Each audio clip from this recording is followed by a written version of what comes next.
बाबा बागेश्वर को लेकर एक बार फिर से सियासत गर्म है। बाबा का महाराष्ट्र में दरबार सजने जा रहा है तो कांग्रेस के नेता उनके विरोध में उतर आए हैं, तो वहीं बीजेपी बाबा के दरबार का समर्थन कर रही है। ऐसे में बाबा के दरबार को लेकर शुरू हो गया है सियासी घमासान। देखिए रिपोर्ट।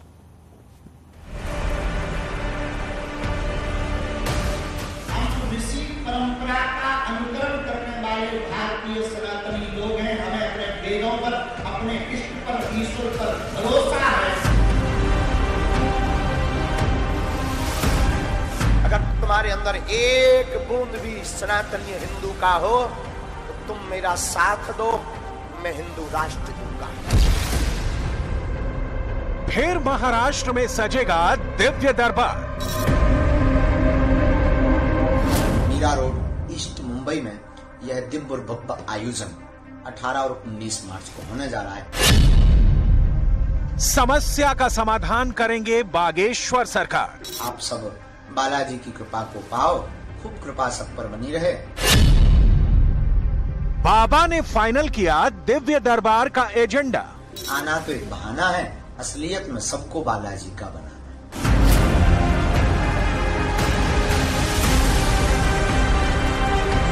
पहला चमत्कार तो यही है कि पूरा भारत का हिंदू एक हो गया।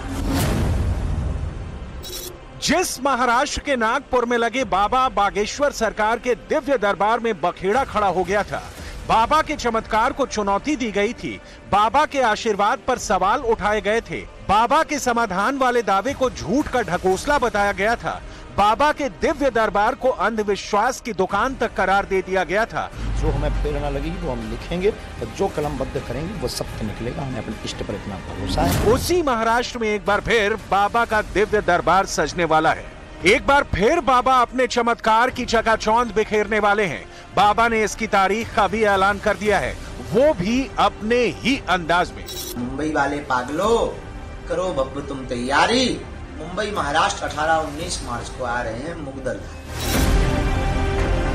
महाराष्ट्र में लगने वाला बाबा का दिव्य दरबार कितने दिन का होगा, इसका ऐलान धीरेन्द्र शास्त्री ने वीडियो संदेश के जरिए पहले ही कर दिया है, क्योंकि बाबा भी नहीं चाहते कि नागपुर की तरह उन्हें भगोड़ा बताया जाए और बाबा को उस पर सफाई देनी पड़े। लिहाजा अपने संदेश में बाबा ने बार बार एक ही बात का जिक्र किया कि दरबार सिर्फ एक ही दिन का होगा। मुंबई वासियों के लिए पुनः बड़ी खुशखबरी है। मुंबई महाराष्ट्र में पुनः बागेश्वर बालाजी की कृपा से 18 मार्च को एक दिवसीय दिव्य दरबार लगने जा रहा है। 19 मार्च को आशीर्वचन एवं सिद्ध अभिमंत्रित भभूति का वितरण होने जा रहा है। ईस्ट मुंबई में यह दिव्य और भव्य आयोजन 18 और 19 मार्च को होने जा रहा है। एक दिवसीय दरबार है, एक दिन का। बाबा के नागपुर दरबार में तो बखेड़ा कई दिन बाद खड़ा हुआ था, लेकिन मुंबई वाले कार्यक्रम के शुरू होने से पहले ही विवाद शुरू हो गया है। जैसे ही बाबा ने मुंबई दरबार का ऐलान किया, महाराष्ट्र की सियासत में बखेड़ा खड़ा हो गया। मुंबई में होने वाले बाबा बागेश्वर के कार्यक्रम के विरोध में सबसे पहले कांग्रेस उतरी। कांग्रेस ने बाबा के कार्यक्रम को रद्द करने की मांग की है और इसके लिए बाकायदा मुख्यमंत्री और उप मुख्यमंत्री को चिट्ठी भी लिखी गई है। ये बाबा हो नहीं सकता, ये बागेश्वर नाम का कोई व्यक्ति है जिन्हें तुकाराम महाराज जी का अपमान किया, और ऐसी जो मानसिकता है वो महाराष्ट्र में ना आए, इसके लिए शासन ने त्वरित एक्शन लेना चाहिए। इनके प्रोग्राम को रोका जाए और ऐसे लोगों के ऊपर कार्रवाई की जाए। ओके, अगर सर ये प्रोग्राम नहीं रुकता, अगर होता है, क्योंकि लाखों की संख्या में लोग आते हैं, तो इसमें कानून व्यवस्था बिगड़ती है तो सरकार की दायित्व जाता है। कांग्रेस बाबा के विरोध में खड़ी हो गई है तो बीजेपी ने बाबा के दौरे का समर्थन किया है। बीजेपी इसे सीधे सीधे चुनाव से जोड़ रही है। ये कांग्रेस के नेताओं को हो क्या जाता है, हमेशा हिंदू साधुओं का विरोध, संतों का विरोध। जब चुनाव आते हैं तो इनके नेता राहुल गांधी समेत सारे लोग जनेऊ क्या पहनेंगे, मंदिरों में जाकर के मत्था टेकने की नौटंकी क्या करेंगे, और चुनाव बीत जाने के बाद इनका हिंदू विरोध प्रखरता से सामने आता है। बागेश्वर सरकार के दौरे से पहले महाविकास अघाड़ी की राहें भी जुदा जुदा सी दिखती हैं। कांग्रेस जहां बाबा का विरोध कर रही है तो वहीं शिवसेना बाबा के स्वागत को पलक पावड़े बिछाए बैठी है। सबकी अपनी अपनी धार्मिक भावना रही है। यदि कोई बागेश्वर बाबा को मानता है तो उनकी बात है, कोई नहीं मानता है तो उनकी बात है। हम तो यही चीज कहेंगे कि हमारे दिल में साधु संतों के प्रति हमेशा प्रेम रहा है, रहेगा, और जाकर रही भावना जैसी प्रभु देखा है मूरत तेन तैसी, जिसकी जैसी भावना है उसको ऐसी मूर्ति दिखती है। बागेश्वर सरकार के दौरे से पहले जिस तरह से सियासत में भूचाल आया है उसे देखकर लगता नहीं कि बाबा का ये दौरा इतना आसान होने जा रहा है। ऊपर से बाबा लगातार हिंदू राष्ट्र की वकालत कर रहे हैं। पहला चमत्कार तो यही है कि पूरा भारत का हिंदू एक हो गया, जो कांग्रेस की सियासी सोच से कतई मेल नहीं खाती। अब बाबा के दौरे से उनके भक्तों की समस्या का कितना समाधान होगा ये तो दिव्य दरबार में पता चलेगा। लेकिन दरबार से पहले नेताओं ने अपने सियासी नफा नुकसान का हिसाब किताब लगाना जरूर शुरू कर दिया है।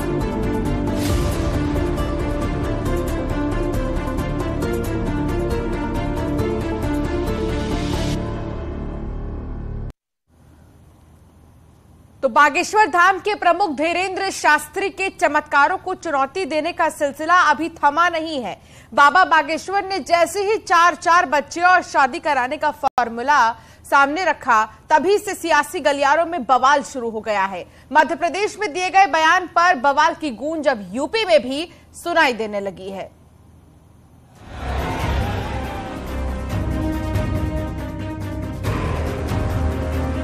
बाबा बागेश्वर के चमत्कार को चुनौती देने के बाद शुरू हुआ विवाद अभी ठंडा भी नहीं पड़ा कि बाबा ने हिंदू राष्ट्र का पर्चा निकाल दिया। बाबा का पर्चा निकला तो उस पर सरेआम चर्चा होने लगी। बाबा के विरोध में आवाज उठने लगी। लेकिन बाबा कहां मानने वाले थे। बाबा अब 4 बच्चे और शादी कराने का फॉर्मूला लिया। जिनके ब्याह में भी सुनो, ब्याह करो, 3-4 बाल बच्चे हों, 2 ढैया राम के नाम।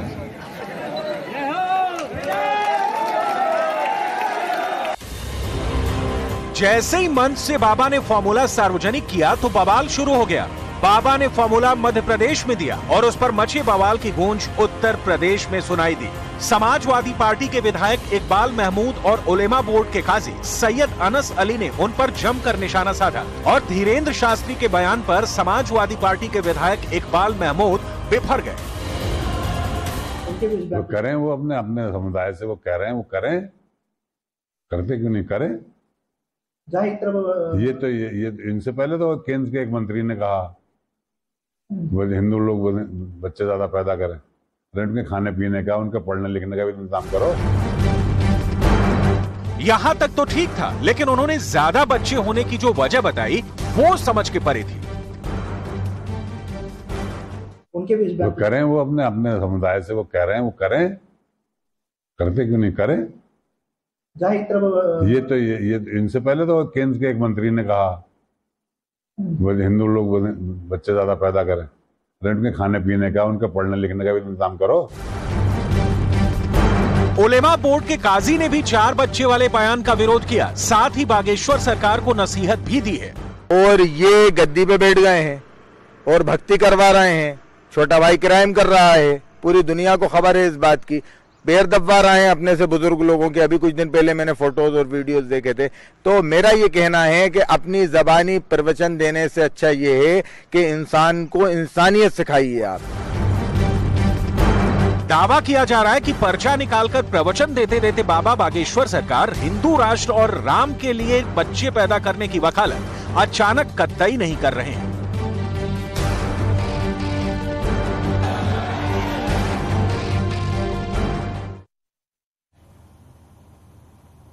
और यहां रुकना होगा एक ब्रेक के लिए, लेकिन खबरों का सिलसिला लगातार जारी है। आप देख रहे हैं न्यूज।